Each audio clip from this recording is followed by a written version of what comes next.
Nurses, the Bureau of Labor Statistics has given us another clear picture of the health of the nursing profession in terms of the job market.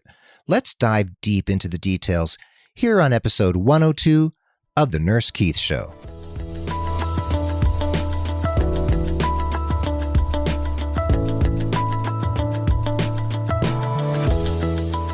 Hey everybody, what's up and welcome to the Nurse Keith Show. Thanks for being part of the Nurse Keith Nation.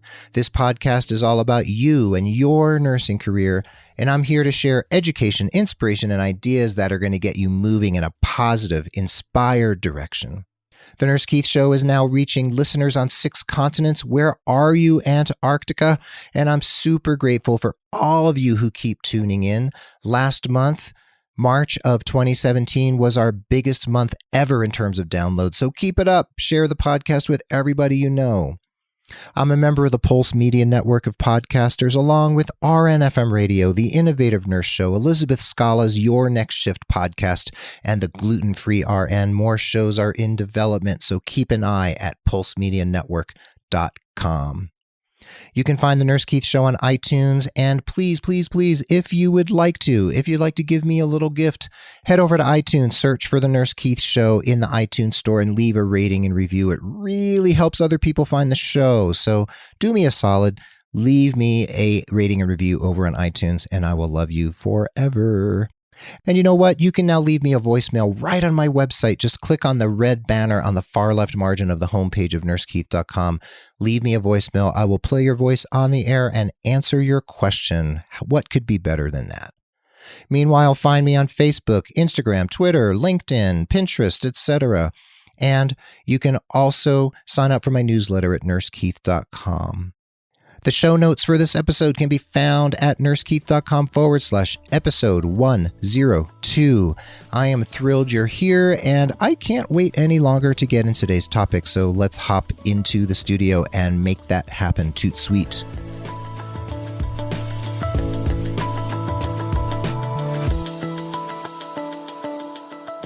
Well, folks, it's that time of year, and the Bureau of Labor Statistics, lovingly known as the BLS here in the United States, has published its findings in terms of jobs and employment data. We always wait for this data. I haven't done a podcast about it before, but, you know, the nursing profession and nurses and healthcare in general are, as usual, at the top of the list, and I just couldn't wait to record a podcast about this and get this information to you. This report, called the Occupational Employment and Wages Report here in the United States, is released every March. It came out on March 31st, 2017. You can actually find it if you go to the BLS. There's actually a link to it in the show notes at nursekeith.com/episode 102, and you can read the report for yourself. So all data points mentioned in the show notes and mentioned on this episode are from May 2016. It takes them about 10 months to extrapolate all that data. So they finish their survey back in May, and then they release it in March with all of the data that they've compiled. So what we can see from the report is that 8.3 million Americans are working in either technical positions or as actual healthcare providers or clinicians. And healthcare employment in general in the United States is approximately 9% of all employed Americans. And I would theorize that as the baby boom generation continues to age very rapidly for the next, 15 to 20 years, we are going to see that 9% really mushroom and balloon. Right now, nurses are filling 2.9 million positions in the United States. I know there are about 3.2 or 3.3 million nurses, but there are 2.9 million holding jobs at the moment that the BLS could determine.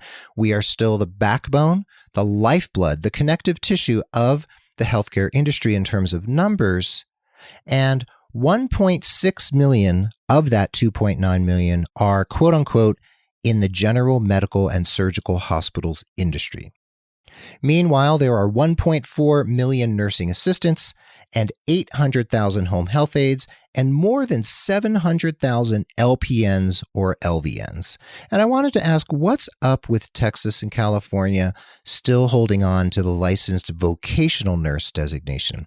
Do you think, I just want to take a little informal poll, do you think that those two states should switch over to LPN so that we can just say LPNs.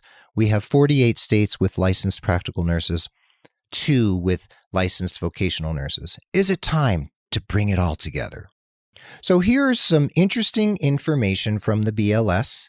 14 of the 15 highest paying occupations are healthcare occupations, including several physician and dentist occupations, as well as nurse anesthetists. So 14 of the 15 highest paying occupations are in healthcare. Sounds like healthcare is a good place to be. The lowest paying healthcare occupations were found to be home health aides at $23,600 a year, and veterinary assistants and laboratory animal caretakers at $26,810. So folks, if you're a home health aide out there and you want to make more than, let's say, $20,000 to $25,000 a year, going back to school will serve you in the end. I know it takes some sweat equity, some skin in the game, and some money and resources, but I think it's worth it, and we're going to have some more data in a few minutes to back that up. So in terms of healthcare practitioners and technical healthcare occupations, this varied in terms of annual mean wages from state to state.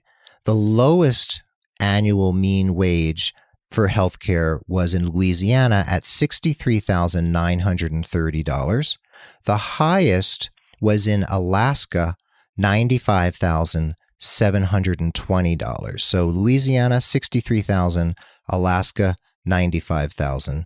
You also want to look at cost of living index, which I don't cover in the show notes here, but if you're moving to a state, you want to find out that mean or median annual wage, but also look at cost of living indexes. And nationally for healthcare occupations, the mean annual wage was $79,160. So just take that in. So in terms of regions where the money is good, the San Jose, Sunnyvale, Santa Clara, California area was among the highest paying metropolitan areas for healthcare practitioners or those in technical healthcare occupations. The lowest paying areas of the country for healthcare practitioners and technicians were Lake Charles, Louisiana at $53,540 and Jackson, Tennessee at $58,300 a year. Now, folks, I mentioned a few minutes ago I was speaking directly to the home health aides out there who were listening to the show. Average wages were found to be generally higher for occupations that require more education. Most of us have known this. I know it's not always true for all of you out there. Sometimes you go and get a degree and you can't find a better paying job. However, in healthcare specifically, more education generally overall translates to more money. Not absolutely 100% of the time. I know that. But in general, the more education and training and skills and expertise you have, the more money you're going to earn. So for occupations that require no formal educational credential at all, including a high school diploma, the annual mean or average wage was $25,860. So if you have not even a high school diploma, you can hope to earn somewhere in the average of $25,000 a year. For those requiring a high school diploma or a GED, we're looking at about $42,840 a year.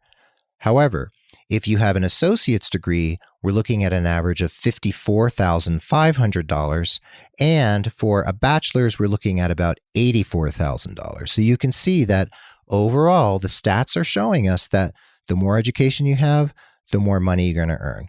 So just want to put that out there, put a bug in your ear about education. I definitely think education is awesome. No, I don't want a master's degree right now. However, if I knew I needed one, I'd go get it.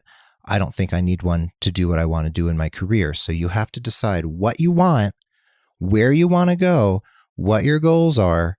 You can talk to me about those goals and then decide if education is going to get you there.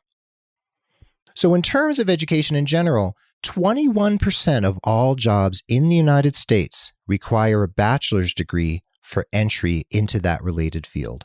21%. I think that's going to keep climbing. So a bachelor's degree will earn you more money, my friends. So I want to go over some salary data. I know a lot of you like numbers and you want me to show you the money. So I want to talk a little bit about salaries. So For registered nurses, and here's a caveat, the BLS, the Bureau of Labor Statistics, they do not delineate between associate level nurses and bachelor's level nurses. I do think that's an error on their part. I'd need to write them a letter, but we can just take this as it is. This is what we have. So I just want to put this out there. For registered nurses, that's ADN or BSN, the annual mean wage is $72,180 a year. The mean hourly wage is $34.70.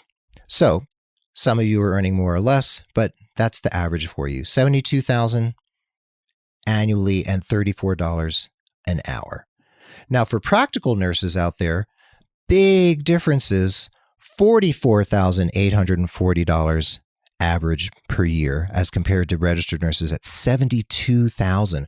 We're looking at about a $30,000 difference if you have an associate or bachelor's degree in nursing. The mean hourly wage for practical nurses is $21. That is $13 less than a registered nurse.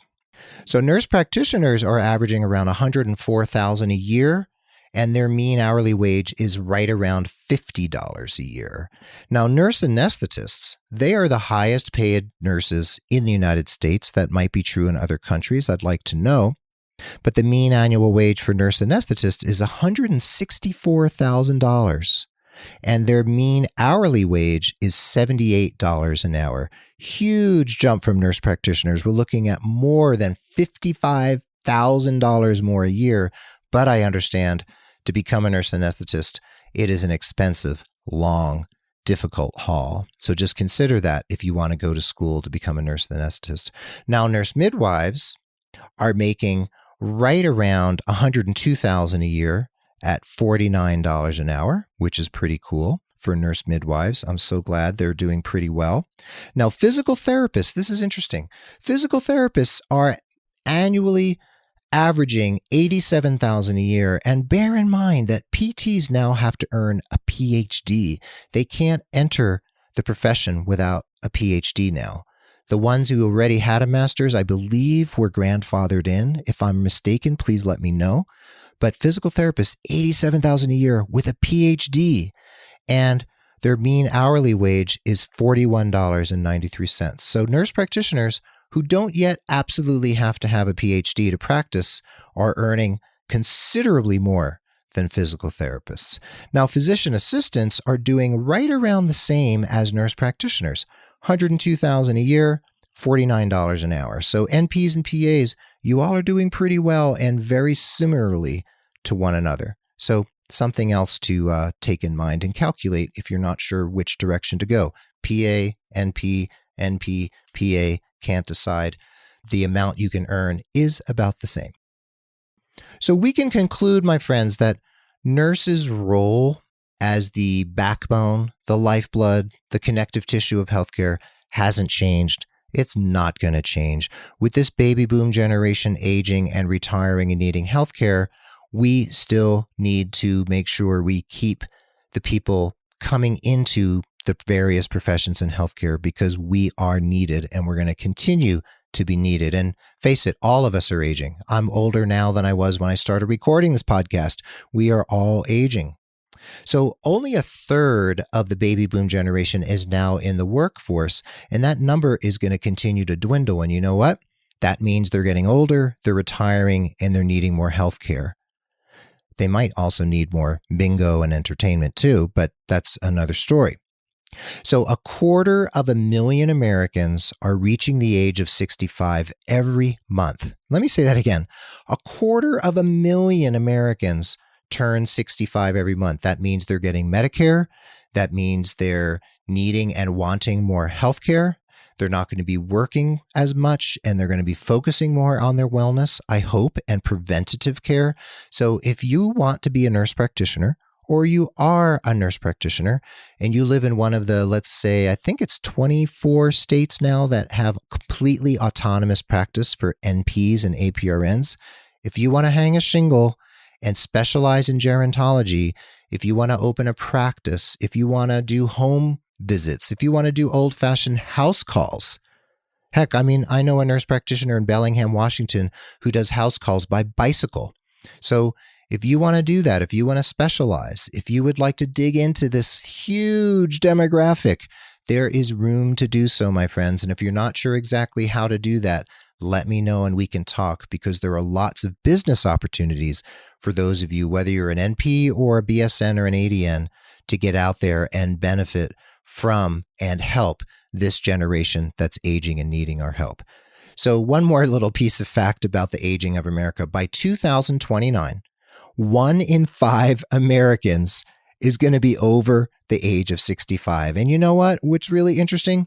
I'm turning 65 in 2029 myself. So I'm going to need you all to take care of me. So please stay in the profession. Get your friends in the profession. Tell them Nurse Keith's going to need you in 2029. So keep your hand in the game so you can take care of Nurse Keith as he becomes more and more decrepit.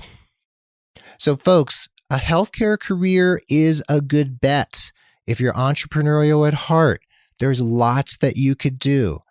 Healthcare is going to continue to dominate the employment data for the foreseeable future. Mark my words, it's not going to be manufacturing as much as the current administration says manufacturing, etc. are going to come back. It's really not coming back, and the BLS data shows that. Yes, some manufacturing jobs are coming back, but healthcare is where it's at, my friends. Nurse practitioners are gaining autonomy. Even in the VA, they have full autonomy, and this trend is going to expand. So take advantage of it. Leverage what's happening in the country. And if you live in another country, I want to know, how are you leveraging what's happening for nurses and healthcare in your country? Is your population aging? I'll hazard a guess that it is in most countries.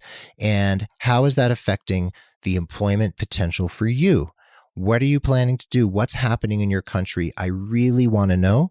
I want to hear from my listeners outside of the United States. So please email me at keith@nursekeith.com or find me on Instagram, Facebook, or Twitter. Give me some data. Tell me what's happening with you, some anecdotes about your country, how healthcare is working or not working. I also want to cajole those of you out there who want more education. Getting education is a good idea. If you think it's going to take you where you want to go, get a bachelor's degree, get an associate's degree, get a master's degree, get a PhD. Don't force me to do it. I don't want to do it right now. But for some of you, it's really the key to your future. And if you're not sure whether it's the key to your future or not, do a little work with me and we can dig deep and find out if it's going to get you where you need to go. So the future is looking good for healthcare employment. There's lots more data out there, but this is just a hint. It's a sample of what's out there and what you can find. Things are heating up, and I don't think this is a bubble, because that aging baby boom generation is no bubble, my friends. It is a slow burn, and we're going to be needed out there. So let's double down on nursing and healthcare as career choices. It's a smart move. So encourage your friends to get into healthcare and stay in the game, my friends. Stay there, be with me, and take care of me when I'm old. So there you have it, folks. Thanks for listening to episode 102. I hope some of that data was encouraging. Maybe you're inspired to go back to school. Maybe you want to earn more money, or maybe you're totally happy where you are. And I think that's awesome if you're happy where you are. I want you to feel uplifted. I want you to feel empowered. And I want you to take inspired action every day, whether it's deciding, no, I'm inspired to not get a master's degree. That's my story personally. Or I am totally psyched to get a master's degree and become a nurse practitioner. Now, if you love the Nurse Keith Show and you'd like to show us some love in a very concrete way, head over to patreon.com/Nurse Keith. That is PATREON.com. You can pledge to be a supporter of the Nurse Keith Show as little as $2 a month. Imagine that. 50 cents per episode. You can show some love for the Nurse Keith Show. Say, yeah, Nurse Keith's worth about 50 cents an episode. I'm going to give him $2 a month, and that will show him that I really appreciate what he's doing. I will send $2 a month using my credit card or debit card over at patreon.com/Nurse Keith. However, if you pledge more than $5 a month, there are prizes. Some of it involves coaching with me, and it also involves me sending you gifts by snail mail. So patreon.com/Nurse Keith if you'd like to show me some love and help support the Nurse Keith Show. As always, The Nurse Keith Show is edited and produced by Tim Hollowell of thepodcastingguy.com. Check him out, thepodcastingguy.com. Tim, you're awesome. He is also the producer. Well, his team produces all of the shows over at Pulse Media Network. So hats off to Tim. Social media and promotion are handled by the capable and wonderful and kind and consistent Mark Kepi-Speason. Thank you, Mark. Hats off to you too. Tim and Mark, you're my team. I love you. Thanks for being there for me. Again, iTunes, post a review, find me on Twitter, Facebook, Instagram, Pinterest, LinkedIn. Sign up for my newsletter at nursekeith.com. Leave me a voicemail on my website. I will play your voice on air. How cool is that? Don't you want to hear your voice on air, folks? Don't you want to be a star on The Nurse Keith Show? I want you to stay positive. I want you to care for yourself and others. I want you to take inspired action in the interest of your career, and keep tuning in as we continue to explore how to make your nursing career more satisfying, more fun, and earn you more money than you ever imagined you possibly could. Be well, dig deep, keep in touch, and adios till next time from beautiful Santa Fe, New Mexico.